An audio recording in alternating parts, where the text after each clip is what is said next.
The Secrets of Movies and TV Shows is brought to you by the StarQuest Production Network and is made possible by our many generous patrons. If you'd like to support the podcast, please visit sqpn.com/give. You're listening to The Secrets of Movies and TV Shows.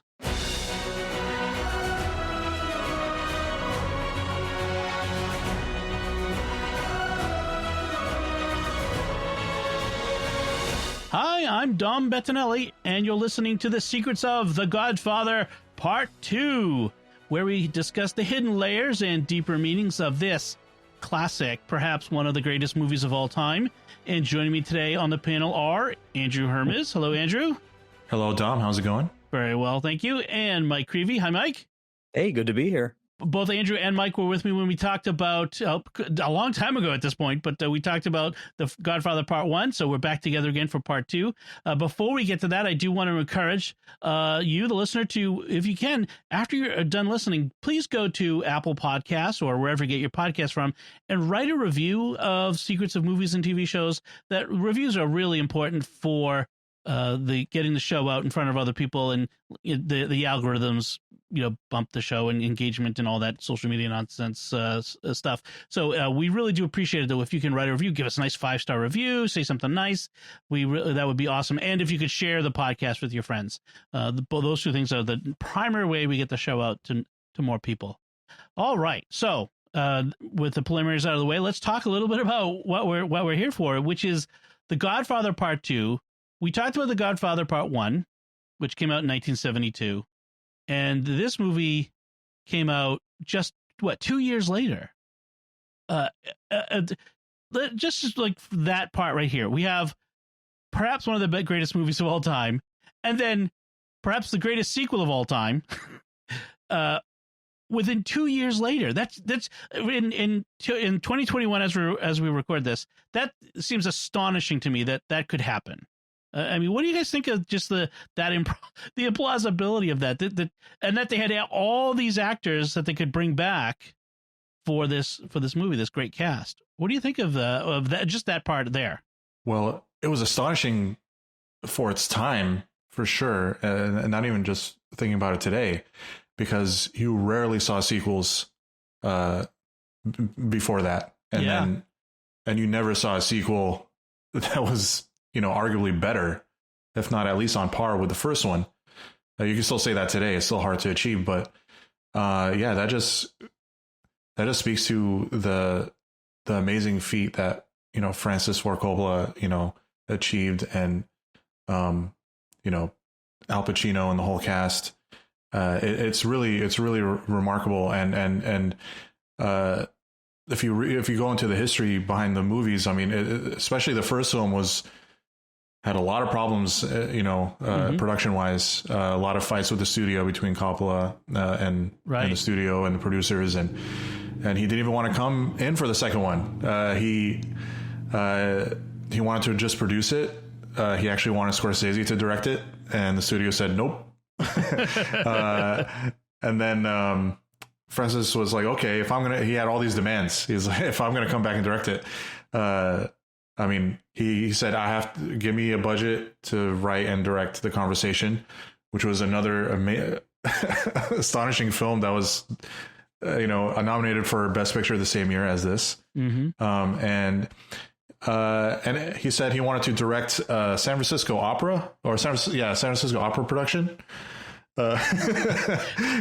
Which he got. They're like, okay, fine. What else do you want? He's like, I want to write the screenplay for The Great Gatsby.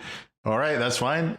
Go ahead. You got everything right. You got everything you wanted, and it was the right decision. But that reminded me of a little bit of the history behind the production of the first two films. But yeah, it's really why it's considered one of the greatest films of all time, and one of the greatest sequels. I mean, both movies won Best Picture. Like between them, nine Academy Awards. I mean, if you value awards like that, which I don't think these big award shows are all that big a deal for me. I don't think they're an indicator of how good a movie is necessarily. But the fact is the industry thought it was worth 9 Oscars, so that's kind of interesting. Yeah, and I don't really have a whole lot more to add as far as the more technical side of it. I wonder, we'll talk more about this, but to me, it's I know, like, I wonder, and I wasn't there, but I wonder, like, if it's something akin to my own experience with these films, which I might be a little hazy on the specific details here. So if I didn't listen to our show from before we were doing this here today. Yeah. So if someone out there is just a crazy huge fan and knows everything we said in our last episode and something I say contradicts something I said before about my experience, I'm sorry, I might have the details wrong. But I first saw them probably in high school, and I saw them in order, and I just for me, the second one just did such a tremendous job of fleshing out these characters. And in a way, I mean, I have thankfully, no family experience with any kind of organized crime or anything like that. Like, it's not like it spoke directly to my experience or something. But to be able to see, and I'm sure we can maybe touch on some of the theological aspects of it too, the way sin works. Mm-hmm. Quite frankly, and how there's no good end down that. Like, you come up with all the plots and machinations and everything, and the network and just the complicated empire and all that. It's like, at the end of the day, it's building your house on sand, right? And so it's interesting. Like, as you watch it, and again, we'll talk more about the specifics. But I think for me, as a sequel, what was interesting was just seeing that theme not just flesh out, for Michael, the more kind of like present timeline, but also seeing better understanding more of the seeds of where it all came from. Right. So, and I'm sure we'll get into this more specifically, but I know there's a lot of criticism for that kind of back and forth between the two timelines. But for me, I always thought it was very interesting. And I really thought it was a very compelling way to go about a sequel.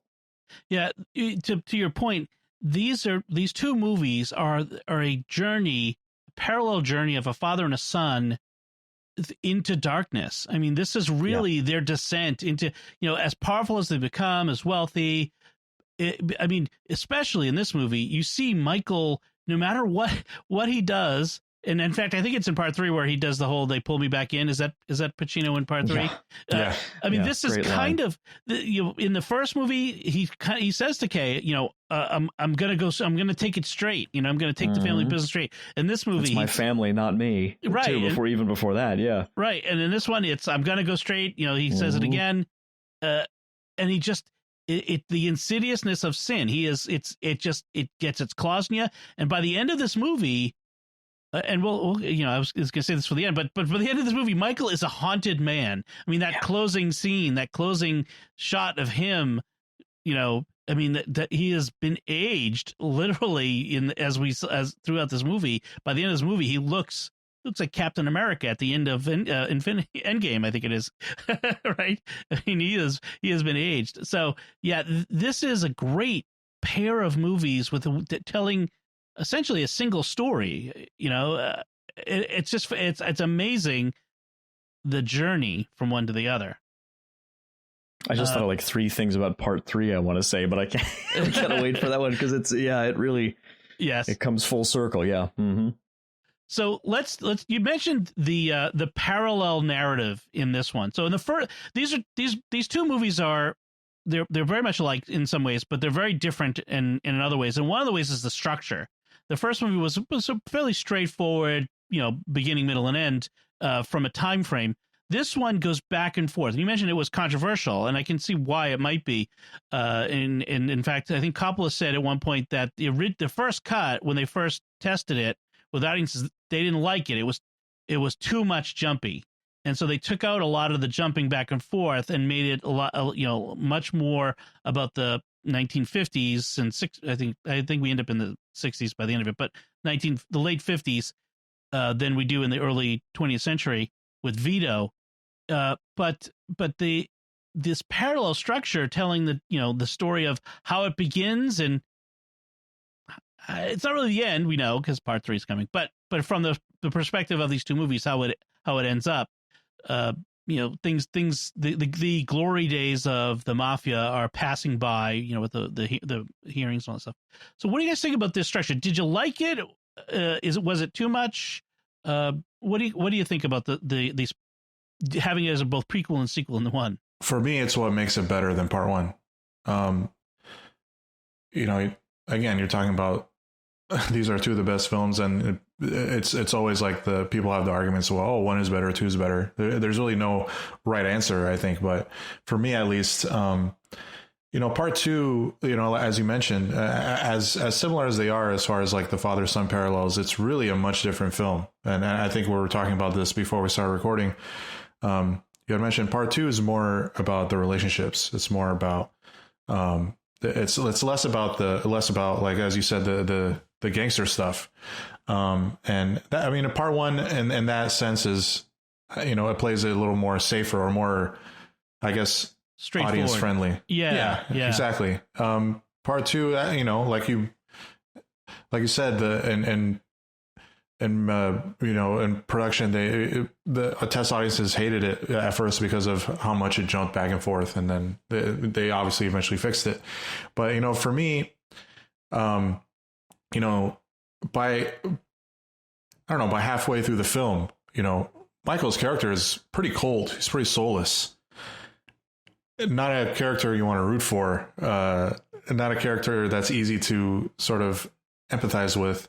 And obviously, by the end of the film, it's hard to see any good in him. But so you needed that Vito Corleone storyline because you're rooting for Vito, even though he's doing bad things. But within the movie, the rules of the film, he's kind of like playing a good guy. You're rooting for him. Bad things to bad people. Right. In that sense, yes. Exactly. Right. And you see like his humble beginnings and how he has a good heart, cares about people and takes care of people. So I think the film really needed that. And I don't the movie would not have worked as well as it did without that sort of prequel sequel thing going for it. And yeah, I mean, it's hard to compare. I mean, De Niro to Brando. Right. They both played. It's the only character, I think, until the Joker, where an Oscar was won for the same character by two different actors. Oh, interesting. It's remarkable. But yes, I mean, getting to see how he came to power and paralleling that with Michael's story was, I mean, this film is to me the best film of all time, and a lot of that has to do with how those stories interweave and how film as an art form. I mean, this is it. I mean, we'll get into all of it with the cinematography, and with how the performances are laid out, and how the just Al Pacino's face, just the way he uses his face is just unmatched. But yeah, to me, that's what sets this film apart. I think, well, and it's funny because I do have I just thought this was funny from the an example of one of the negative reviews. You guys probably saw this in I know, like the Wikipedia article had this. Vincent Canby said the film was stitched together from leftover parts. It talks, it moves and fits and starts, but it has no mind of its own. The plot defies any rational synopsis. Now, I disagree, but man, that's brutal. He was, that's shots fired. But yeah, for me, I mean, just echoing a lot of what Andrew said, I think what's interesting about it is, again, it's technically a sequel, part two, but the part two, the way it's structured, being that sort of prequel sequel sort of feel, it's like it expands, right? So it's, to me, like it increases the context for the first movie, very brilliantly, by sort of growing on either side of it. And then as it does that, then as you're watching the more sequel portion of it, it's like the stuff from the first movie now has more context. Even seeing Clemenza, I just lost the name of the other. Who's the other friend? Sally. Oh, no, Sal, right. Sal, yeah. Seeing them, seeing them as the young guys and how Vito got to know them, and the actors that played them as young guys are believable, and that's just interesting to get that kind of context. But what Andrew mentioned, the humble beginnings, it was funny because I was just thinking about, again, and we'll get more into this with the character development, I'm sure. But for me, it's just so fascinating that, there's never, of course, we know morally, it's never morally permissible to do anything evil so that any good would come of it, let alone, terrible stuff. But by the same token, recognizing that it's just it's an interesting reflection, now I can't show this to a 9th grade theology class, but maybe college, like actually to look at scenes from it and reflect and look at like an interesting reflection on judgment and the concept of justice. For one thing, because even in the very beginning of the first movie, that incredibly brilliant, and you guys remember, that how long that zoom out is, as the guy, I believe in America, like the first scene, and that guy pouring his guts out, and you don't know the context yet. You don't know they're at a wedding, all this. It's just that first reel, just putting you in that room with how these guys talk. And the whole thing there, that this horrible, horrible thing has been done to this man's beautiful daughter. And he, as a father, and I'm telling you, I can start to feel this myself now when I watch it. Like, I want these guys, like, I want you to do something about it. I want you to go ahead, go kill these guys. And how very collected, the Don sitting there who hears him, has his guy get him a drink. His full attention is there. He's at his daughter's wedding, but he's fully there for this guy. But even in that moment, fully appreciating that story is there to kind of almost like teach him in this in his mode of morality, that's not justice. Your daughter's still alive, but Michael's different. I think like, in some ways he's similar. And I wonder, I know I'm going long here, but in my mind, I wonder when in part 2, when you see what Vito had been through and you see this just destitution, like family murdered, like all this horrific stuff that quite frankly, Michael never had anything like that happen to him growing up. He grows up in this hyper protected, established kind of, immigrant family that has really asserted its power and taken this really prestigious, crime sort of prestigious, role.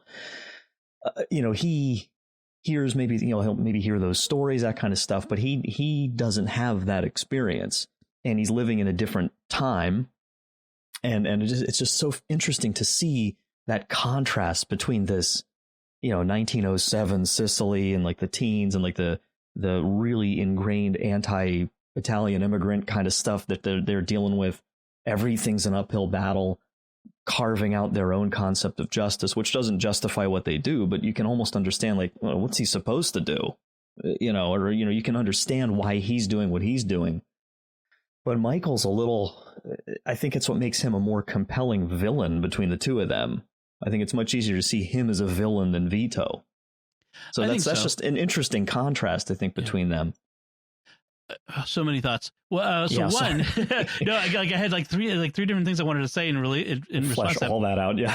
But one thing I wanted to mention is this is a really, I think one of the reasons why this movie is so compelling is it's really an expression of the immigrant experience. Like Americans, you see that first generation American who comes from Sicily, and all the way through to how the next generation deals with all of what the father hands down to the son. This I don't say baggage, but this whole low level of culture and expectation and responsibility and all the things that the father did in order to give this life to the son. And then the son, what do you do with it? And the importance of family. I mean, this is really, again, like the immigrant experience that we see here. I got to tell you, these two movies, but this movie especially, I think in some ways really touched me in a personal way, because like my grandfather was born the same year that Vito Corleone, because they tell you how old he is in 1901, was born the same year in Sicily as Vito, the character, my actual grandfather, and came to America by himself when he was 12, not when he was 9, and like a lot of this stuff, and even down to when they go back to Sicily, when Vito's an adult with his family, and the grandmother, I'm like, that's my grandmother. Like, like she totally, and I mean, just, and I probably mentioned in the first one, I'll repeat it now in case someone hadn't listened to it, but when you, Mike, you said, I've had, no experience of the mob or the mafia, organized crime. I can't say that. Right. You mentioned it, yeah. Yeah, I come from a Sicilian family. My dad grew up in the West End of Boston, which is a poverty area, and he knew a lot of guys. Let's just say when I was a kid, we used to go over some of my dad's friends' houses and swim in their pool. These guys who had a lot of money and were influential in town, and let's just say that. So this intersected a bit with my world. So it was very impactful for me as a Sicilian American. I mean, the fact that the music for this movie, Nino Rota's score, na na na na na na na, like that has become the thing that Italians do to one another when they show up and and you're dressed up in your suit or whatever. This movie has that impact, but this movie is the quintessential American immigrant movie, because even if you're not Italian, a lot of these themes resonate, that generational story. So that you kind of brought that to mind with me.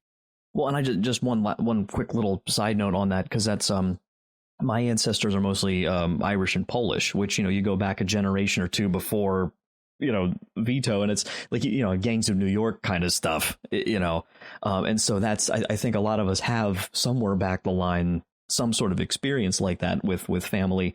And on a lighter note, I think I might have told you guys this last time. My wife's family's Italian, and I asked her once if now that I've married in, I said something like, if I've married into it, do I get kind of like, am I like somehow like part of the club now? And she's like, no, if anything, you're more of an outsider now. Yes. I was like, oh, come on. There's no way to win. Like Connie's fiance in this movie. Oh my gosh, yeah. So there's elements. I'm like, yeah, I feel a little sometimes like that. So my daughters, though, they're in. So they're in. Yes, totally. The granddaughters. Let's get into the movie itself. Some of the stuff. One of the things that I found was, so the things that really paralleled the first movie was this opening scene. I mean, this whole opening. So the first movie opened with a half hour of this wedding, Connie's wedding. This movie opens with, I'm not sure, I didn't time it, I should have, probably a similar amount of time with the first communion. So it's the sacraments, the Catholic sacraments are the keystone, and they keep showing up throughout the movies. But this keystone moment in this family where everyone comes together, and it's at these moments in the family life where favors are asked and hands are shaken, and that sort of stuff happens. So it's kind of fascinating to see that parallel between the movies, which must be obviously intentional, but in Coppola's mind with the way he did that. But I thought that was amazing. Just the way they parallel those two things.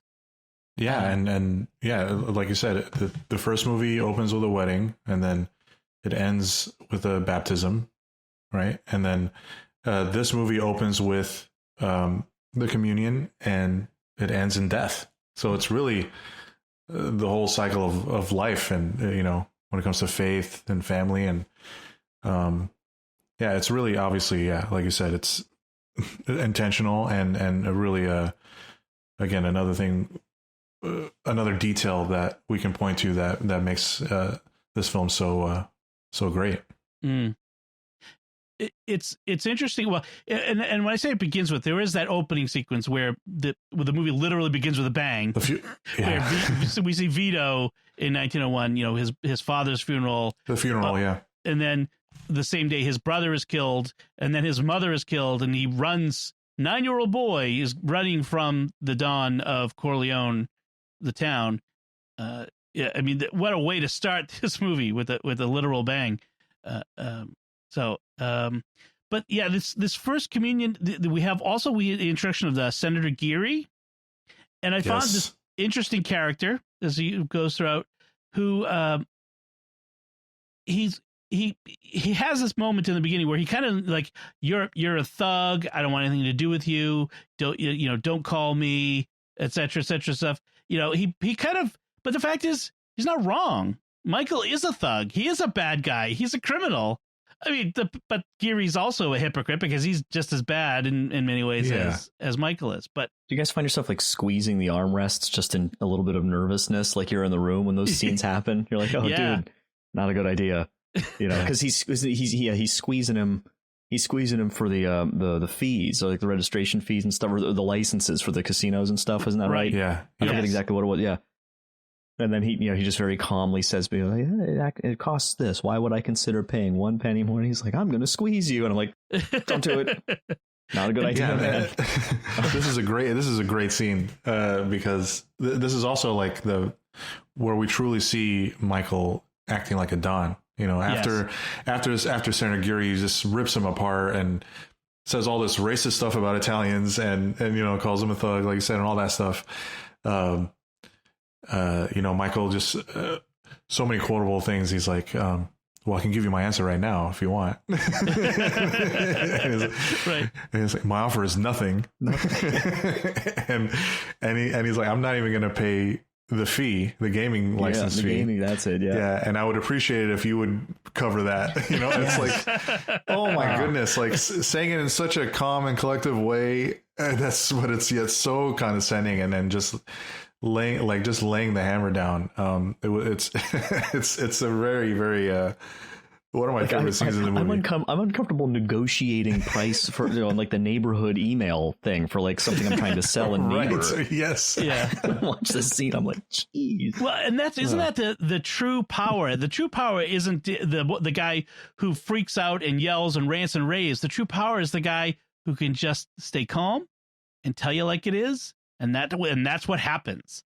And that shows Michael's power in this. Michael, there's a few moments where Michael in this movie where Michael loses his temper, with Fredo and a couple other moments. But in general, Michael is in control of his emotions throughout this movie. And that's what kind of makes him a little scary. It's really kind of, it really intense that way. Because you're waiting for that explosion, which never comes. It's a cold, calculating cruelty, that's in there, and and it's interesting because it's not really. It makes you. I always wonder, and I just always want to go back and dig deeper because I never get a complete answer to it. But I think it's always there, and I feel like that's again with the thing with sin is it's like, what as Jesus says, it's not what goes in to you, it defiles you, it's what comes out from your heart and your mind, like those weak sort of links in the chinks in the armor that the enemy just kind of like greed or like lust or vanity, whatever it is. It's like, so that's in there somewhere. And I wonder sometimes too if he almost knows it to some degree when he's so in the first movie so resistant and seems sincere with Kay, like that's not me.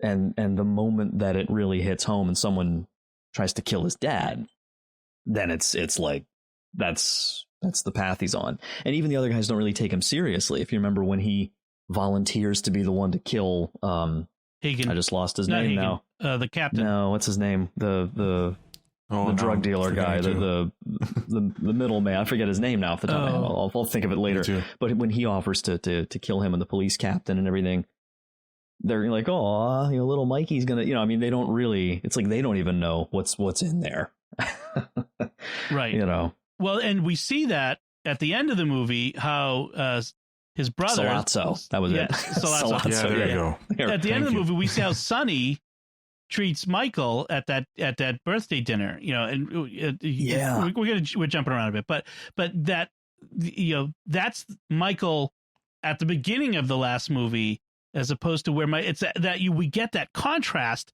right there in that scene of that guy where he has changed, like how different he is now. Mm-hmm.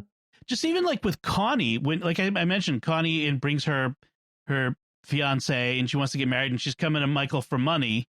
It's kind of pathetic what has happened to this family. between Fredo and Connie, the ones that are left, and he's just so cold but commanding with her. There's well, I don't want to necessarily get too much into that. I do want to, and that's not really even like fatherly. I think he's trying to do it, but it's more like lord and servant kind of, like it's a very yes. It's like dictator type. Well, he's forgotten because they talk about family so much. Family now encompasses all the soldiers, all the employees, essentially, and so he doesn't understand what family really is anymore. What the real meaning of family. So I wanted to mention a complaint that some people make about this movie is that they're confused by the plot. And one of the things that people are confused by is, so who did order Pentangeli's hit, the hit on Pentangeli by the Rosado brothers? Was it Michael? Because when they, because they make it seem like Michael goes to Hyman Roth, the guy he's doing business with, and then, we got to take care of Pentangeli, and then the Rosado brothers, they go to kill Pentangeli, and they say, this is from Michael, and it doesn't happen. And then later on, you're like, wait a minute, Michael says it wasn't him. And so you're like, so what was it or was it? And I think the point is, it doesn't really matter, because they're so deep in the evil that they do that who is really responsible for it is irrelevant, because they're just soaked in these evil conspiracies all the time. I think it's intentionally left ambiguous, and it shows how they can make these demands on each other and kind of turn from one side to the other as needed on a as subjectively required to get whatever evil ends they're heading for done. I thought that was very interesting how Coppola left that ambiguous for the audience. Or unless you guys did you guys think it was ambiguous, or did you think it was clearer than I did? It's funny about that scene, because right before he dies, he says Michael Corleone, he says hello, right? The history behind that is that actor ad-libbed that line. Did he really? He ad-libbed that line, and he wasn't supposed to say anything. He had no lines. And it's funny. Part of the reason was it's sort of become like a legend, but the actor himself has said stuff like this, where he's like, well, I didn't have any lines in the movie. I knew if I could get a line in, they would have, I would get paid more, because if you get you get paid more if you get lines in the movie. If you have a non-speaking role, you don't get paid as much. But yeah, Coppola said he uttered that line in rehearsal, and he decided to keep it in. To me, I think there are one or two things, and it's theories that I've heard. One is that Roth ordered the hit, but the hit was supposed to fail. It was just supposed to make it seem like Michael had it out for him. That's how I took it. Yeah. Yeah. And that's how I took it the first time as well, for a long time. But I could also see how Michael could have ordered the hit still too. But yeah, I think that ambiguity is there, but yeah, that it's interesting knowing that Coppola wanted to keep that line, was ad-libbed, and Coppola chose to keep it in. Yeah. Michael doesn't like loose ends. Right. So that's one thing, but yeah, I always took it as to me, it made sense if it was you feign, like you give it a good shot, because he's messed up, but it's like, he's going to survive this, and then for all the world, he's going to assume it was a hit on him, and then that's how they'll get him to dish and bring the family down, and Roth can just sit back and let that happen. So yeah, I don't know. I did not know I didn't know that background story. Interesting. That's pretty good. It's a great story. It was all because he thought that Pentangeli had ordered the hit at the, that night after the First Communion, the attempted assassination. And it turns out it was Fredo who was behind it, unwittingly, apparently. Fredo was lacking in wits in a lot of the time in these movies. But, so it's interesting to see that in there, and that you mentioned that, but Coppola leaving that in. So I kind of want to. I'm trying to figure out whether to keep jumping back and forth between the prequel stuff and the current stuff, like it did in the movie. But because in my notes I have, that whole thing of the 1917 part where Vito goes from being a hardworking immigrant in a grocery store, and this Fanucci shows up, and he's the worst kind of gangster. He's the bully who takes advantage of his own people. And that's the thing that Vito always was against. Vito's style is, no, we take care of each other. We do favors for each other. I do a favor for you, and later on you'll do a favor for me. I'll make you, and we had the famous, I'll make him an offer he can't refuse. We get that whole bit there. And it's kind of a fascinating look at Vito was essentially the gentleman gangster of in that golden era, quote unquote, of the mobsters versus just the plain old gangsters that they became. And even in real life, let me just say, even in real life in the 80s and the 90s, the mafia dudes, at least in the Boston area and probably everywhere, they were really just gangsters. They were just bad, like they've always been bad criminals, but these guys were just indistinguishable from all the other bad actors. They took advantage of everybody. They poisoned their cities with drugs and all that other stuff. Whereas, famously, the Godfather, Vito, was against running drugs and all that other stuff. It was all about gambling and protection and that sort of stuff in the beginning. So I thought that was interesting to see how Vito traveled, journey with Clemenza into this world. In fact, he was the sidekick to Clemenza at first. I thought that was a fascinating turn in that as well. Bruno Kirby, of course, playing the young Clemenza very well. So what do you guys think of that part of it? I want to talk about the Feast of San Rocco a little separately, because one of the greatest scenes in film history, as we know. But what do you think about just that first part of De Niro as Vito in New York? Wow, it's an amazing setup for his character, and really the choices that were made in how to develop that character were just fascinating. I mean, when Vito gets fired and he gets the pear, and he comes home with the pear, and he's eating this pear, and his wife is like, "Oh wow, how nice, you have a pear," and it reminds him of like what that pear represents, and he puts the pear down. I mean, he doesn't say any words, but like that was like the moment where he's like, okay, I got to stand up and do something, and from then on, we see the his rise to power, and yeah, it's again, it shows the differences between him and Michael, where he had it so rough, and Michael was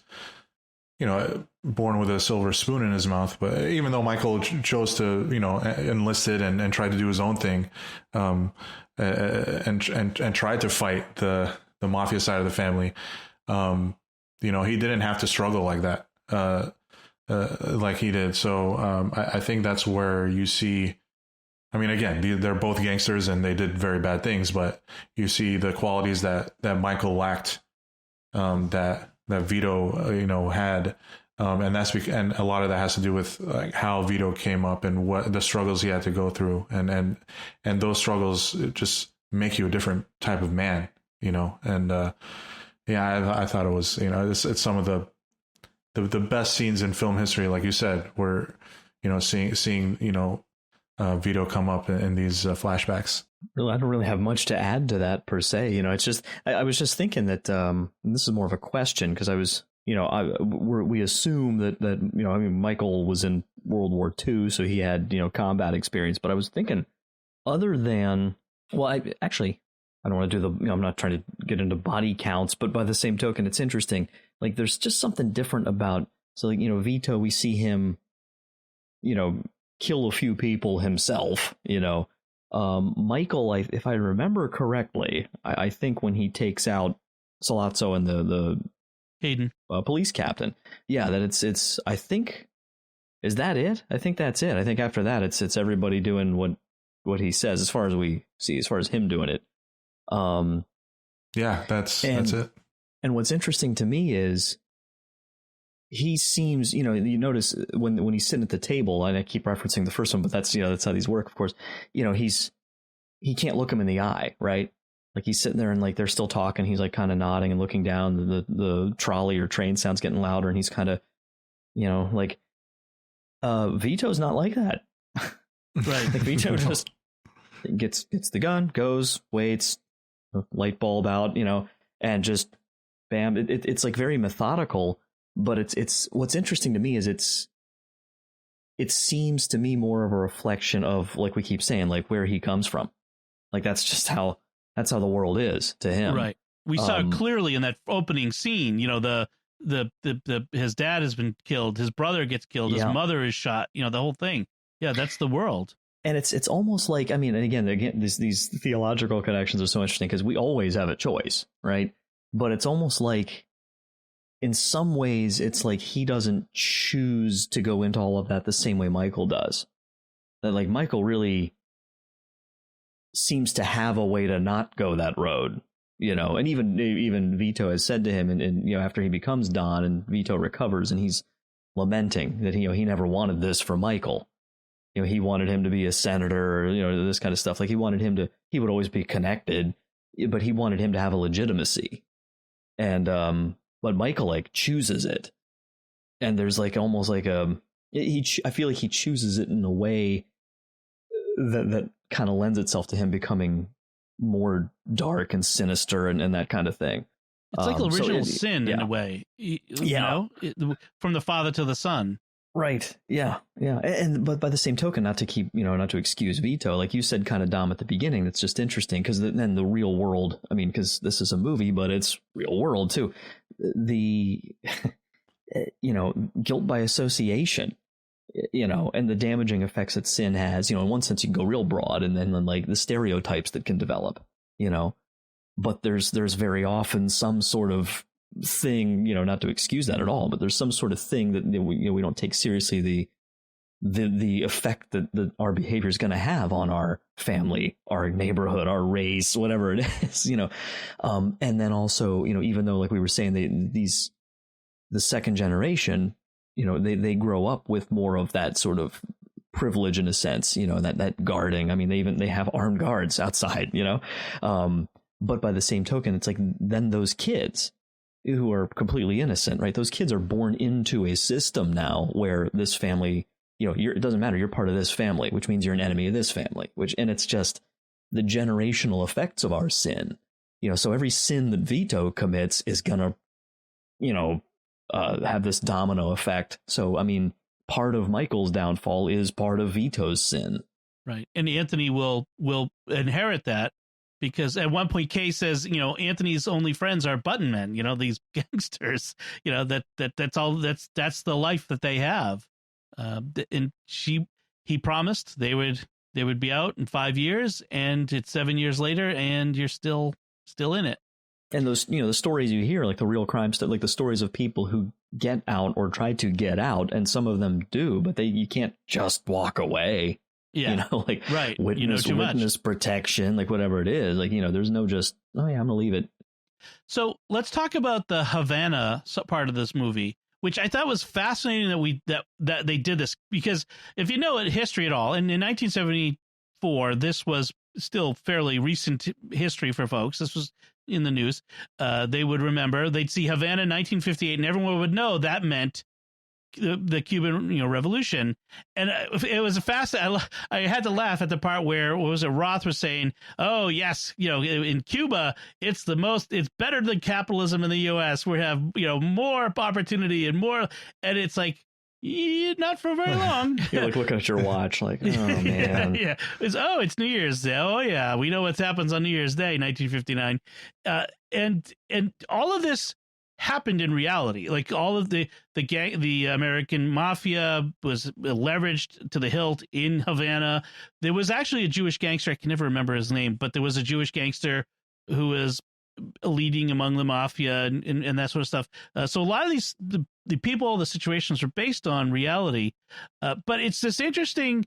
All of these betrayals is Roth's betrayal of Michael, Fredo's betrayal of Michael, Pentangeli's betrayal of Michael, because he ends up turning against them and is in the Senate hearings at first, and it's this fascinating, how Michael, even with all of these betrayals, and then Kay betrays Michael, and Michael manages to just power his way through these betrayals, and even when it's impossible to fix, he says nothing is impossible, and he just, by sheer force of will, he gets his way in everything. I mean, it's a fascinating thing. He goes before the Senate commission. I'm just a simple businessman running an olive oil import company. I don't know what you're talking about. And Frank, it's interesting to me. Like, Frank Pentangeli is about to testify against them, and all he has to do is see his brother there, and that's it. And there's no real explanation of the audience is just supposed to figure it out. Like, why? That's the one that I always wondered about. Yeah. So what do you think? Why do you think Frank, the sight of Frank's brother, doesn't even talk to him, just the sight of him changes his mind on something so important? What do you think? Well, it's to me, it was obvious. It's the threat of his brother getting killed. I think Michael knew exactly what to do, and honestly, speaking about the Havana stuff, all the Havana stuff, all the Cuba stuff is really fascinating. It's really it's really, I mean, it's really as far as Al Pacino's acting, it's in my opinion the best performance by anyone ever, and it's in those cold, calculated moments where he doesn't have to say anything. It's like the stuff between him and Fredo. Yes. Mm-hmm. Oh yeah. I mean we're talking like we talked a lot about like the parallels between him and Vito. The stuff between him and Fredo is just as good, if not better. And and speaking of, John Cazale is so underrated. I mean, he an amazing performance. And again, talk about award shows being shams. He should have definitely been nominated. They nominated Strasberg and I forget the other actor's name who played gosh, I'm forgetting everyone's name now, but they nominated them in the same category, but didn't nominate Cazale. But anyway, Michael in Havana, I mean, if you notice what he's doing is like, even before he figures out, Fredo's betrayed him, he's staring right at him. Like when they're at the restaurant and Fredo's introducing, Michael to everyone. Michael's focusing just on Fredo, and it's like, it's like a poker game. He's trying to read him. He's really trying to, figure out, was he the one that betrayed him, or if not, then who, and so on. And it's really, again, what makes this movie just. It's hard for a movie to reach the peaks that this has. It's like it's stuff like that, the stuff in the Senate hearing, just showing the brother. It's like you didn't need any sort of dialogue or any exposition to tell you what's going on. You can tell, and we can even talk about Gordon Willis again, the brilliant cinematography. Using no lights, like basically just lighting everything from up top, so all you see are shadows. So you're not really for a lot of the film, you're not really seeing people's eyes. And the times you do see people's eyes, especially Michael's eyes, like, man, like when Michael, we'll talk about the betrayal some more, I'm sure, but when he realizes Fredo betrayed him, like what he just does with his eyes is like, unforgettable. And when and we'll get to the abortion scene, when he hears that, what the stuff, what his eyes do, what his face does.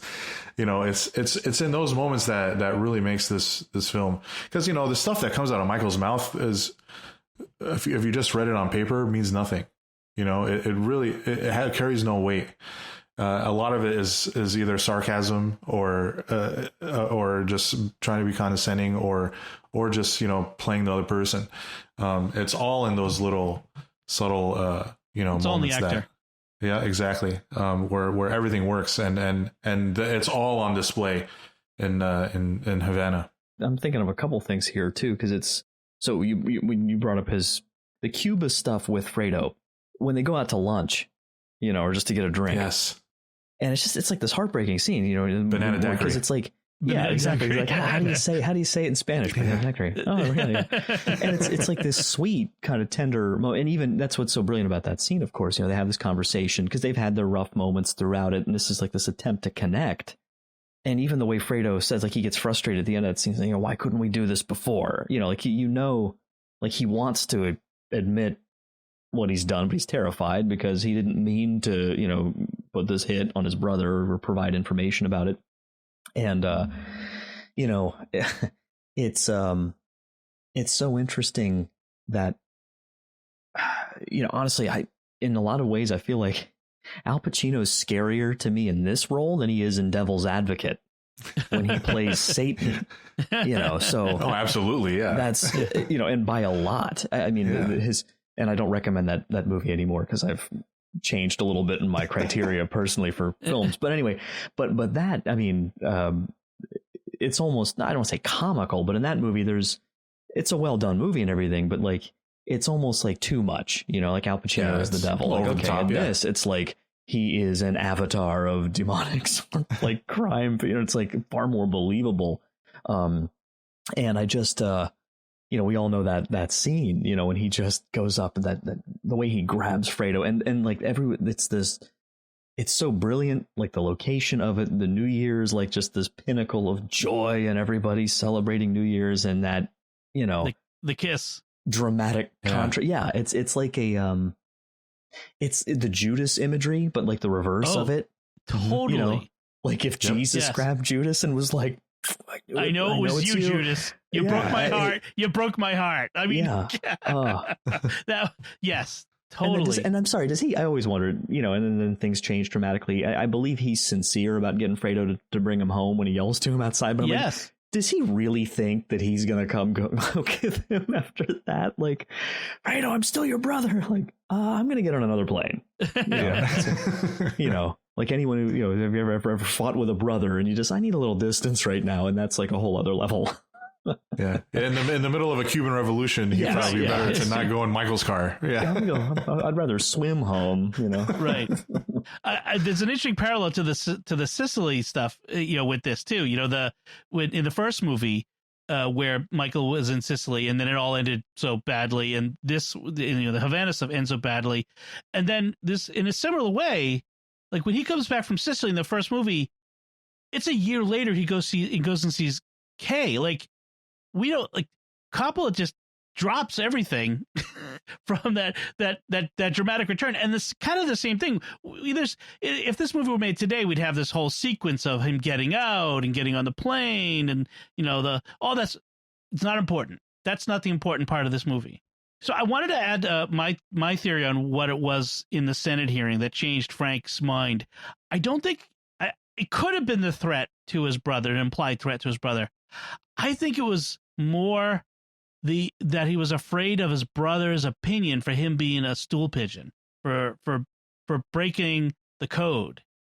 Because I think at another point, later on, I think it's Hagen says to Frank, that he's old school, or Frank says to Hagen, he's old school like that. He didn't even want to go out to dinner. He wanted to get back on the plane and go back to his two-meal town. I think it was that implication because, again, family. It was a reminder of the importance of family. And so that's what got Frank to, figuratively fall on his sword in the hearing and literally almost fall on his sword later on. In sort of recompense. He really does have that very schmoozy kind of, I don't know what it is. I like a 50s kind of stereotype, almost like this schmoozy, character, with a lot of this bravado and everything. And it doesn't really seem to fit, at least perceptions of the old world, like his brother. So I wonder if that's the same kind of thing. And that whole, like, remember your roots, remember where you really come from, those kinds of things. Not the flashy Vegas kind of almost, attitude. Well, he's still in New York, but still. Yeah, Frank's a throwback to those old New York gangsters. Remember, he doesn't, Right. in that opening sequence, he doesn't fit in. In fact, they make a fool of him.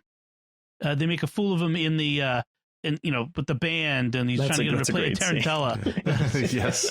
I thought he was going to freak out on the guy smacking the band leader for doing Pop Goes the Weasel. Oh, my gosh. Yeah. So let's talk a little about then what happens immediately after the Senate hearing. Michael's great triumph. He's got all this in his past. Kay does the heel turn, and she comes to him and says, I'm leaving you. I'm taking the kids. And then she drops a bomb, which is, I didn't have a miscarriage. I aborted your son so you wouldn't have another son and we could end the Corleone family. I mean, Kay goes from sympathetic figure to villain in about 2.5 seconds in this. I mean, what a horrific admission.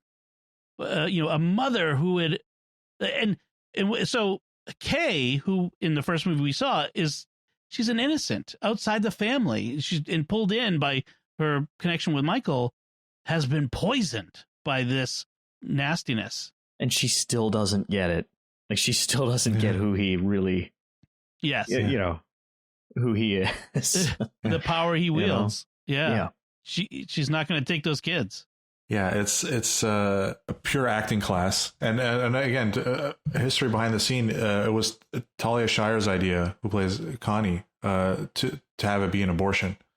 She mentioned it to Coppola because it was originally supposed to just be a miscarriage, but she said if it's an abortion, it would really hurt Michael, obviously, and it would just make it that much more evil thing and more the of time a period when betrayal. it takes place versus when it was filmed too, because it's like 1959 or 58 60, or 59, yeah. So obviously harder to get an abortion during that time, and Hagen had to have known. Hagen drove her there, there was no way she could have gone to a doctor and had this done without him knowing. Yeah, and that, which is you can infer that's part of the reason why Hagen's like left out of a lot of stuff, that Michael's keeping him out. You're out, Tom. Yeah. Why is that so quotable? It's like if you ever had a friend named Tom and the opportunity comes up, it's like you just can't, You're out, Tom. You're out, Tom. Yeah. But yeah, again, like I mentioned, when she drops that bomb on him, the look on his face, you don't see Michael blow up like that a lot.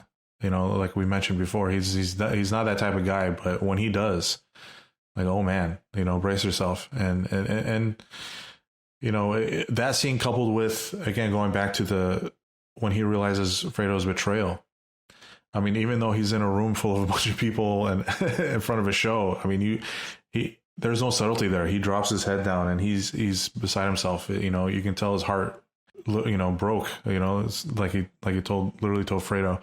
And yeah, it's things like that when it comes to, especially those like people he thought he could trust, his own family, betraying him like that. Nothing irks him more. You guys know, I'm just curious. Just because it's such a shocking moment, the filming of that, when he hits her and stuff, I don't know how. Do you know anything about how they did that or the did he really hit her? Yeah. I mean, it's intense, and I just don't know. I mean, that's I don't know. I don't know if he really scene. hit her, but a lot of times actors, it'll be between the actors. A lot of actors are comfortable actually being hit. They'll say it's okay, hit me, it's fine. Or, it's you'd be surprised how easy it is to make a slap look believable on film with the sound and where the camera is. We've done some good goofy ones in homemade movies and stuff, but it's nothing that, it just looks so it could have been real. Yeah. But it's usually, it's up to the actors. Yeah. It really gets you. Let's talk a bit about, in fact, let's kind of wrap up the Vito storyline, and then we'll finish up with the Michael storyline after that. I think that kind of works that way. So I want to talk about Vito and Don Fanucci Let's talk. First, I got to talk about the cinematography. We keep mentioning it. If you ever watch a period movie now, right, just that comes out and it takes place in the early 20s or the 1900s or 1800s, and it's like filmed in this sort of yellowish color, that's because of The Godfather. Willis, the cinematographer, Gordon Willis decided to film all of the period stuff, all of the flashbacky stuff in both movies in this color, which now has become the standard for this is taking place in a previous time. I mean, it just kind of reinforces how much these movies have influenced movie making afterward. It's fascinating. Which is interesting because, in reality, colors weren't different back then than they are now. But there's just something it does to us where it's like, oh, this is a different time. It's a bygone era. Yeah. And in fact, if you watch movies, pay attention to the way it looks, because the color, the lighting, all of that are intentional decisions by the filmmakers. And they could change the movie dramatically. Like just the idea of you mentioned the lighting, Andrew. Whenever Michael or Vito in the first movie are sitting in their study, it's so dark. You're entering into this darkness, which is metaphorical. It's moral darkness that you're entering into. And in fact, at the end, when Michael is alone in the boathouse, I said we weren't going to talk about Michael separately, but yeah, I want to talk about the cinematography, that darkness that he's sitting in. It's literally like being in a mausoleum. It's being in a tomb. It's Michael being surrounded, by his family and those closest to him, and he's just looking death. Exactly. Yes. Yeah. That's what it's one of the many things the cinematography is supposed to represent, and why, Gordon Willis was, a lot of the success of these films have to do with him as much as it does with Coppola. So, that said, I want to talk about the Vito scenes, the Festival of San Rocco, which they filmed in New York. The production design was amazing on this. Just the way that they took over these actual streets and made them look like 1920s Little Italy.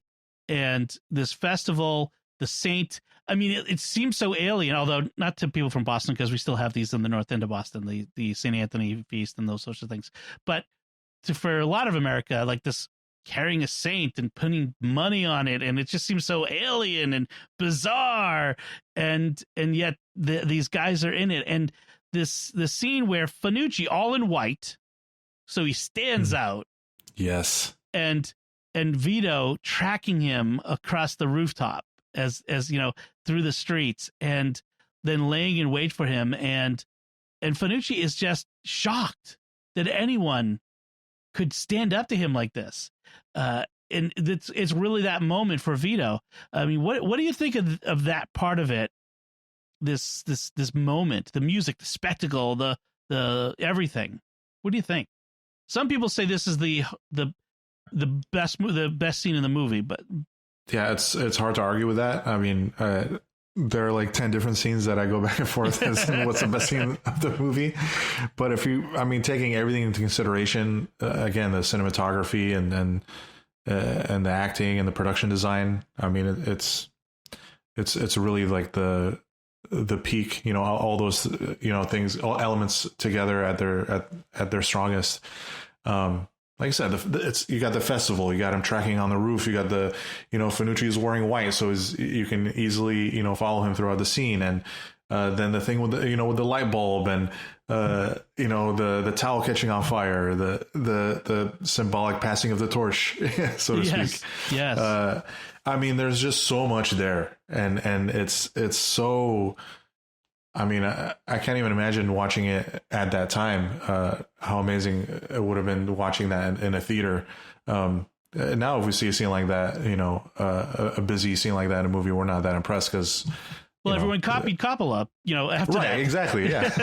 There hadn't been anything like that before, right? Yeah, exactly. So, it's... there's so much you can say about that scene and the detail. And again, that kind of gets lost...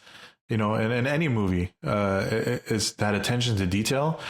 If any of that, if any of these decisions are made poorly, from the production design, cinematography, dialogue, or lack thereof, it could totally ruin the whole scene. And it just shows how, as close as perfection as you can come to a movie, I think, is something that they achieved here. The only thing I would add, which is dancing on potential spoiler material, but I won't give any more detail for those of you preparing for our eventual episode 3. There's a little homage that comes up later. So interesting. There's this similar imagery that was very very well done as well. So it's a scene that I think they knew very quickly too. After the impact of it. But I just think just the whole, to me, just it's just I would hope in due diligence to faith and mercy and the attitude of except for the grace of God there go I. By the same token, to me it's like, okay, honey, I'll be right back. I'm gonna go kill this dude and come back and watch the rest of the parade. Yeah, sit on the stoop with you, all the kids. Yes. It's that coldness, though, right? It's the coldness we eventually see in Michael, as he's holding Michael sitting on those steps. That coldness is going to get more metastasized in a sense, that it's a cancer, right? Well, and it's just amazing because it's just one more family problem to be. It's like he has the same attitude that I have, like, I fixed the flag on the mailbox, hon. Like it's something, Fanucci's dead too. And our electric bill went up $10 next month. So, what's the next thing on the list? Like, it's just, geez. It's another thing on the list. That's that world, So we wrap up Vito's storyline with his triumphant return to Corleone. That's the town in Italy. Where, as I mentioned, his grandmother was like a spitting image of my grandmother. It was kind of freaky. And he gets his revenge on Don Ciccio. That Don Ciccio was saying at the beginning, I have to kill this 9-year-old because he's going to come back and try to kill me as a man. And he wasn't wrong. Prophecy. He was not. It's like Shakespeare. Well, not even Shakespeare. I mean, it's like Greek. I mean, it's like it's honest to God, like Oedipus. No, not some of that, but I mean, just the idea of like these big, long, like it's gonna come back around, And then once he gets that man, the awful, like where he the curse of the old man. We see like the very next scene after they get away, he's coming out of church in the town on Palm Sunday. This, and it's this contrast between.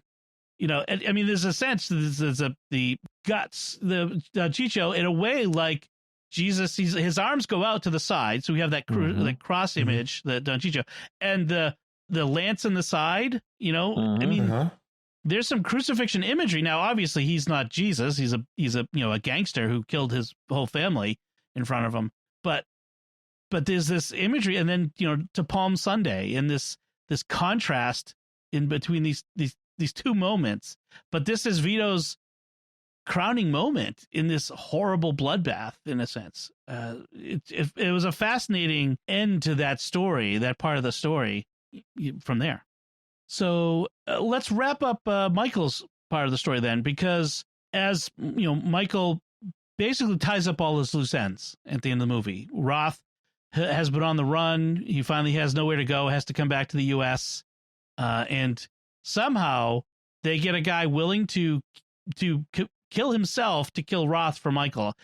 Again, fascinating. You kind of wonder, what did they give that guy? Like, did that guy like have terminal cancer or something, and will take care of your family? I mean, it's sort of a Jack Ruby moment. Maybe he was just really dumb. It could be. That's like, also very possible. So you want me to shoot him, boss? And then yeah, that's it. Yeah. Yes, and then run away very quickly. Run away very fast. Like, okay.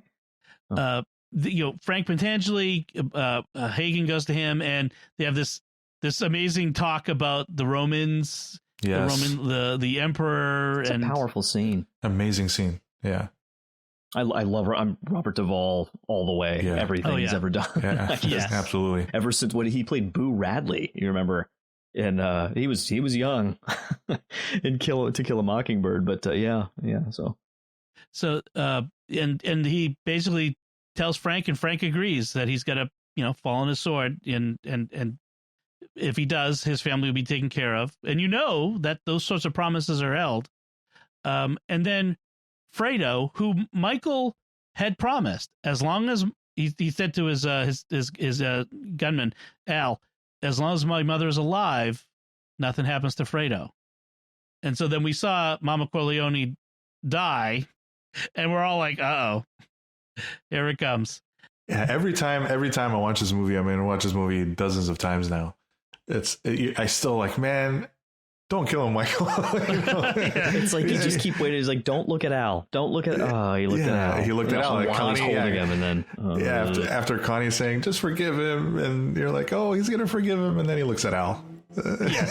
Yes. Oh, and the moment he dies, like he tells Anthony, the Michael's son, about the time he went fishing with his dad, and the reason he got all the fish was because he'd say a Hail Mary every time he cast. And so when Fredo's out there fishing with Al, he says the Hail Mary, except for, did you notice where he ends the prayer? What he doesn't get a chance to say is now and at the hour of our death, which is chilling. I get chills saying that. Pregnant pause, because you know what he's saying, and you just go, Michael, pause, bang, yes, now at the hour of literally at the hour of his death. At least to let him pray. That's what I was thinking. It's like Neri. I'm not defending what he did, but just like letting him, like his last words. What was it in Oedipus, the Shakespeare play? Not Oedipus, Othello, where Othello didn't want to let the. I think I can never remember all the characters. Didn't want the guy who killed his dad. Didn't want to kill him while he was praying because he wanted him to go to hell. Like he didn't want the chance that he make it. Yes. It's like, wow, that's evil. Yikes. But in this, it's a little different. It's just, I don't know. It's kind of fascinating. So we end with like Michael basically killing everyone. He betrays him, and then Kay like slamming the door in her face, which was almost as bad as killing her. Like you'd hear that anguish on the other side. So what do you think of that wrap up? We'll talk about the birthday dinner separately, but that part of the wrap up, what do you think of how that closes out? What is this doing to Michael here? It's almost like this just totally popped in my head, and this might be a bit of a stretch, but it's almost like his whole role is a sort of satanic inversion of being an apostle or a bishop specifically. Because the word bishop, we know comes from the episkopos, to oversee, and that's exactly like it's. They could have had. I don't know that this was the intention, but that's the image that sticks in my head is that he steps up and like just looking out over. I think it's Lake Tahoe, right? Yes, it's Lake Tahoe. So like looking out over the lake, like overseeing this murder of his brother, and just like the complete like this is the kind of world that I am making in my own image sort of thing. Like it's just this just completely drastically dark, selfish. I mean, like, you couldn't get more opposite of the gospel than that, It doesn't even do it himself, and his son was just there with his uncle. And you could see that his son loves his uncle, and not even for the sake of his son does he spare his brother. And he knows, like, there are ways, and this is something it comes up quite a bit because him processing this is and the haunting of this is a big theme of the third movie, and I think really well done. It's one of the best parts of it, I think. But just seeing he doesn't have, well, obviously he doesn't have to do it, but in his world he doesn't have to do that. It's complete. It's just because he was hurt. It's because it hurt him, and like he's just, I want him to die. It's just pure, unmitigated vengeance, without even any real business benefit from it, So I obviously I think this is obviously the timing of it. Like it's his lowest point so far, obviously. Like it's like a point of no return in a lot of ways, I think. And I think you can argue a lot of the stuff that starts to really kind of happen in the third movie. Despite his kind of it's there's no getting away from that. It just pretty much seals the deal on Michael as to who he's become. I mean, I mean, what's worse than killing your own brother? It's no matter what he did. I mean, and we realize in the end, it's Fredo didn't do what he did just because he was dumb. I mean, that was a big part of it. Like, oh, he got outwitted, but he really did hate Michael, and he admitted that to him, in Havana, and he despised Michael, and he wanted to be the Don, and I think that at the end there too is as much sympathy that we have for Fredo is like obviously he didn't deserve to die, but like he did a horrible thing too. He was instrumental. It's just like, and again, Michael can make every excuse for what he did, like, oh, Fredo's just going to make another mistake again if he stays alive, and it could affect the family. It's like you said, Mike, it's he just did it because he wanted to.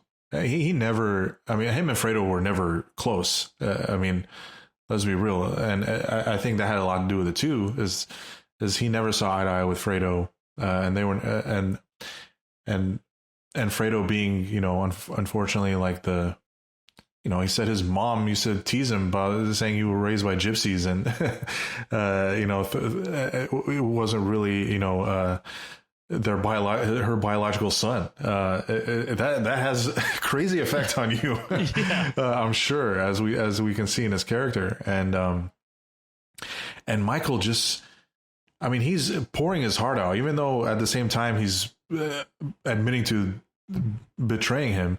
He's pouring his heart out, and Michael cannot see it for what it is. He cannot be sympathetic to that, and he cannot ultimately, as Connie begged him to do, he cannot forgive his own brother. I mean, so many chances Michael has had for quote unquote redemption, or to fly straight as he wanted to, and he just does the complete opposite. It all comes back to power and greed. Ultimately, he's going to do everything he can to build his empire, legitimate or not. And if that means he has to kill his brother, then he'll do it. And it's as tragic as tragedies can get. And I know we'll talk about the very last scene, and then the last scene before the credits, but it's to me, the third movie is not canon, because there are, like Mike said, there are good things about the movie. I mean, Al Pacino is so phenomenal in it, but talk about wrapping up a saga like this. You really have to do some hard work to get around some other things, and that's But if we ended at part two, you ended at part two. I mean, it's as flawless as a story in any medium as you can get. So let's talk about this birthday dinner. It's sort of the wrap up to, in a sense, they make it the Vito story. The end of the Vito story is the beginning of the Michael story. And it's this surprise birthday. It's Pearl Harbor. It's December 7th, 1941. And by the way, go ahead. Sorry, you might have been about to say it. Well, it's Vito's birthday. That's my mom's birthday. Oh, well. Yeah, another connection to this movie. It's kind of scary for me. But wow. I love the way they said it though too. And he's like, yeah, can you believe they bombed Pearl Harbor on Pop's birthday? He's like, they didn't know it was Pop's birthday. Yeah, are you defending them? Like that would have made a difference. Who knows? No. But well, I think Andrew, you were telling us before we were recording, I think, or was it during the recording, that it was Marlon Brando was supposed to be in this scene. Yeah, he was. Yeah, he was, and up to the day, I mean, they were expecting him on set, and he just didn't show up. I mean, the story is, I mean, he wanted to stick it to the producers or something, or just to the studio, because he felt. I mean, Marlon Brando was if you know anything about him, he is as hard to work with as any actor ever. But yeah, they had to rewrite the scene, and have him be, obviously not in the scene, but he was apparently in the other room, right? But I think that was providential, because I think his presence would have been just too much for that scene. Yeah, way too distracting. And to not have him throughout the whole film, and then to bring him at the very end, like a cameo. Has a little, it would have, I think it worked out for the best. Yeah, I like that, because, as I said before, it really it's that crossover. It's the bridge from Vito's story to Michael's story, and we get this as sharp a contrast in who Michael was and who he became as we see in this scene versus in the end of the movie. Because in this scene he's the hero, he's the American hero. He's going to win the Navy Cross, for his valor in World War II. He is the guy who's, and his sunny, in his crass way, you're the Pop had all the you were the one who was going to rise above all this. And when it comes down to it, he's the one who is most immersed in what it all is. It's a really great idea to have this scene, and plus, of course, all of the little touchstones to what will eventually happen in the first movie. Narratively, Connie and her eventual abusive husband is being introduced to her at this dinner, and all these other things. It's kind of fascinating to see some of those seeds being planted here. Yeah, it is a great scene. And then we end with Michael. Now, what do you guys think about this ending with this shot of Michael with nothing? Is this at the same time? He looks older in this. What do you think is going on? He's much older. This? Yeah. Right, so it's years later. Yeah, many years later. I mean, to me, it's just it's him reflecting on all his sins and his transgressions and what has led him to the state of life that he's in now, where he's just all alone. Again, paralleling with the scene right before, where eventually everyone leaves the table and Michael's by himself. He's all alone. He's just, again, it's an old man looking back on his life, all the bad that he's done, and wondering if it was all worth it. That all of that, again, the facial expression, the acting that Al Pacino can do with his face. I mean, just sitting there contemplating, can tell you all of that. And well, and I'm assuming, Andrew, you probably know better here, but there might have been ideas, but I don't know that there was a steady plan to do a part, because they didn't do part 3 for 16 years. I mean, part 3 came out in 1990. It takes place in 1978, I think, or around that time. So, I mean, there's like a 20-year time jump, but right, exactly. There was no book. There's no Puzo book for part 3. It was, I think Coppola just was inspired. I think he was fascinated by that Vatican storyline that he threw into the movie, which is fascinating. Yeah, it is fascinating. Yeah, the way it connects. Yeah, I think he was a little too fascinated with it. I think that's why one of the reasons why the film missed the mark. But there was no plan for a third one. Again, mostly because the books ended there. Well, and the only reason I bring it up is because and again, no spoilers here, but these things we're talking about, this sort of what's Michael going through, what's he thinking, we're not done with that yet, by any stretch. Right. But at the time, I think they might have been knowing where it ends up. And I think actually where it ends up is more culminating and pretty incredible scene. I'll just put it that way. We'll talk about that at length the last time. But to me, knowing that, I think they clearly connected the two and just went more definitively for that in the last one. So that's my assumption, is that this was a little what ended up being a preview of where it ultimately kind of concludes.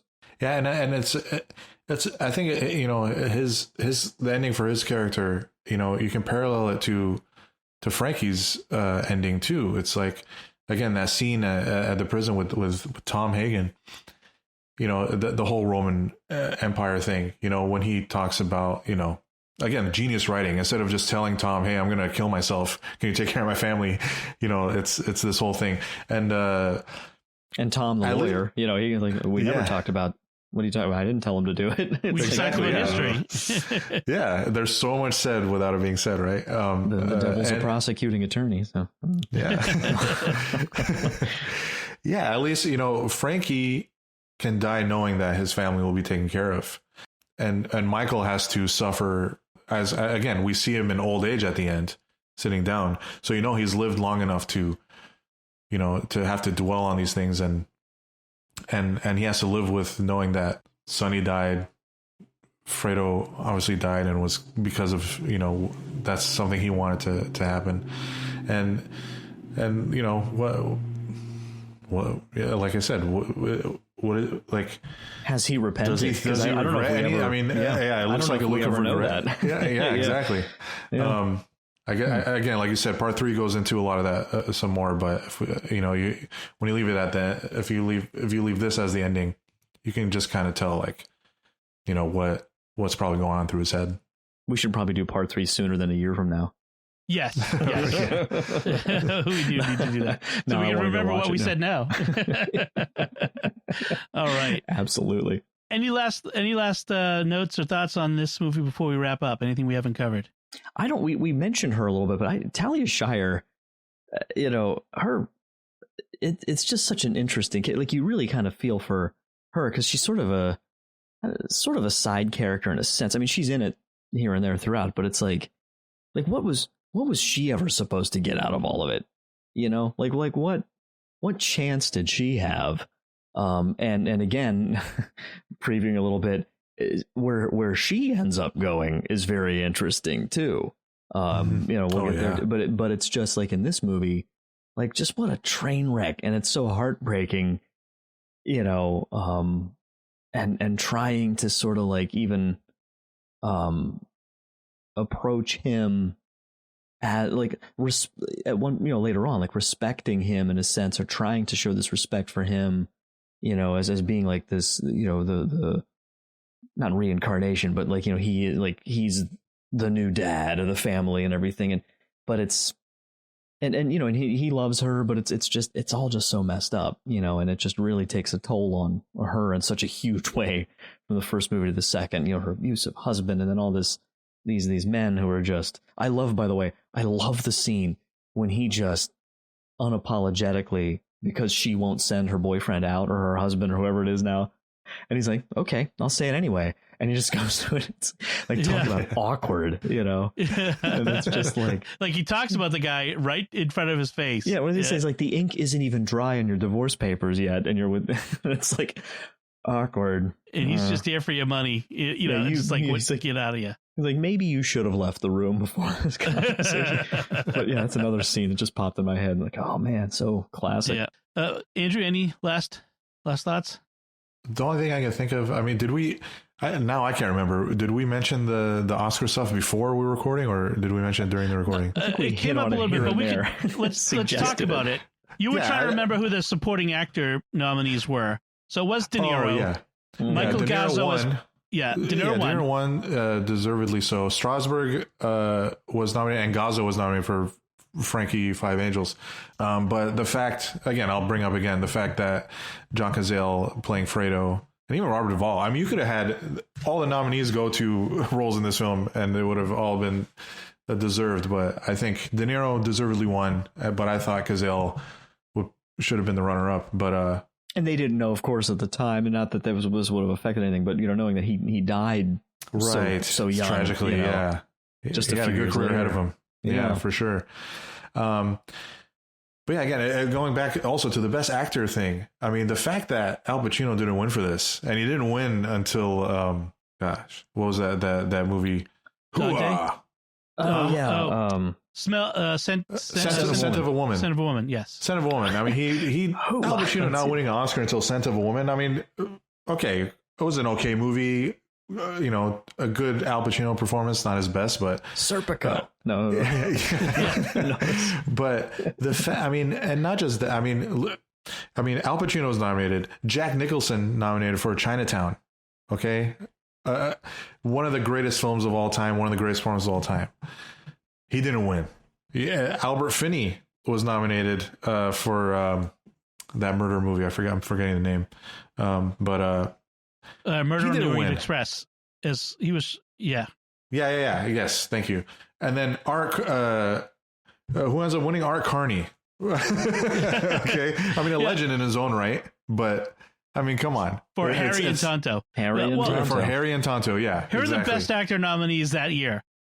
So Art Carney, Albert Finney, Dustin Hoffman Lenny Bruce, Jack Nicholson in Chinatown, and Al Pacino in The Godfather Part Two. I mean, Come on. Yeah, it's really, I know it's an award show, it's an award show, film is subjective, whatever. Oscars, especially back then, were just run by a bunch of old white people, but like it's I mean, we're talking about like The Godfather, and the fact that he didn't win for part one, it's a travesty. But you wonder, is it because Brando refused the Oscar for part one as best actor? I wonder if there was a little bit of politics of he refused it, so we're not Brando. So Brando refused the best actor win for Vito in part one. I forget why though. I don't know. Because it was Brando. It's a Brando thing. Yeah, it was Brando being Brando at the time. Yeah, he had it was I think a Native American woman accept the award on his behalf, and she gave she talked about the plight of indigenous people, and it was more like a political sort of thing for him. I don't think that's why. I think it's the Oscars have a tendency to just give awards to like old Hollywood types, when they can. So obviously our Carney was a TV legend, a movie legend. They gave it to him ultimately. But yeah, I mean, at least, it did win Best Picture, Best Director, Best Screenplay, Best Supporting Actor. I mean, it won a bunch of awards still, but looking back, I think the two of the biggest mistakes the Oscars ever had, and they've had many, were at this year's was Pacino not winning and John Cazale not being nominated. Yeah. I mean, I was looking at the lists for those years, and it's phenomenal. But nine Oscars in two films. It's the first sequel. The only two sequels have ever won Best Picture. This and Return of the King, which is interesting. And it's the what was it? The first time did 3 win an Oscar? Did the third part? I don't think it Godfather did. 3? Yeah. I don't. I'd have to. I don't think so, but don't quote me on that. I might have won some minor award, but I don't think. Okay. I didn't win any of the major awards. I'm looking if it even has a section on Wikipedia for awards. So no, Pacino might have been nominated for that too, but I don't think anyone won. I do want to wrap it up with just recognition of its place in our culture. I mentioned the music, is symbolic and emblematic of Italian Americans. But even lines like "I'm going to make you an offer you can't refuse" from the first movie. This movie has keep your friends close and your enemies closer. That's from this movie. There's so many. We've mentioned other ones like "You broke my heart. I knew it was you, Fredo." That sort of stuff. They have this place in the American psyche, in our culture now, where it's part of the way people say things from these movies and don't even know they're from these movies. That shows you how much this has become part of our culture. So this is one of the reasons why we talk about these things on this podcast. So that's been the first 2 Godfather movies. We will do the third Godfather movie. Unlike when we did the series on the Indiana Jones movies, and we refused to acknowledge the Indiana fourth Jones 4. In this case, we will talk about part 3. By the way, at a parish like everybody bring your books and DVDs you want to get rid of sale, I managed to find like 2 or 3 years after the 4th Indiana Jones movie came out. I found an older DVD box set that has the original 3 movies and then like a bonus features.